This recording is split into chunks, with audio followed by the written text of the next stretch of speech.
今日嚟呢個春江潮啊，吃午餐好可以拍攝開放式廚房，呢個店環境都唔錯。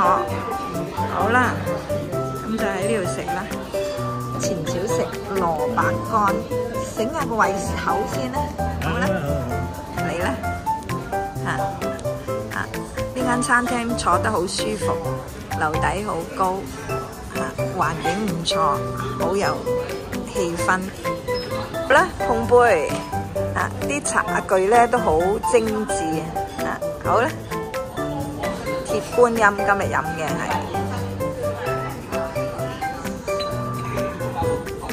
280嘅餐咧，係包呢個2碗龍蝦，佢都好喎，仲有2片入飯位喎，佢配得好喎。咁咪有個點心嗰個植物咧都幾好食喎香出脆醬油蘿蔔都幾好。咁你試下呢個麵又覺得點啊？味道如何啊？啖湯夠濃都幾鮮。係我而家都未食清淡啲嘢咧。OK。我而佢得啦。啲。OK。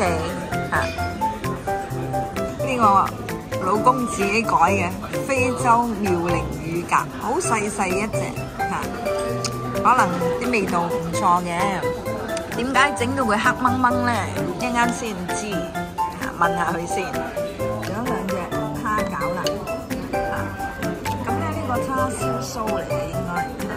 味道唔錯，咁呢個咧龍蝦麵咧，嗰啖湯好鮮味佢又話用雞啦，同埋嗰啲熬湯嘅所以咁鮮甜。呢個叫做黑松露乳鴿食下睇下食唔食到黑松露嘅味道先。個叫做韭菜盒好啦。龍蝦麵好好食啊！原來入邊咧仲有啲油炸鬼，有啲2粒蠔仔，有粒墨魚丸添嘅，隻龍蝦都好大。OK。咁啊組合咧？佢呢個燕窩雪糕咧個擺盤都好靚好精緻啱仔。早餐有2個呢啲叫做燕窩雪糕咁咧，由於打咗卡收藏咧，就送我呢個綠豆嘅清心丸係啦，綠豆清心丸甜品，豆爽又唔係好甜嘅 ，OK 喎都咁咧就呢個燕窩雪糕，雪糕又唔係好甜，嗰啲燕窩咧真係真材實料嚟嘅喎，唔錯嘅喎，真係啲燕窩絲咁樣。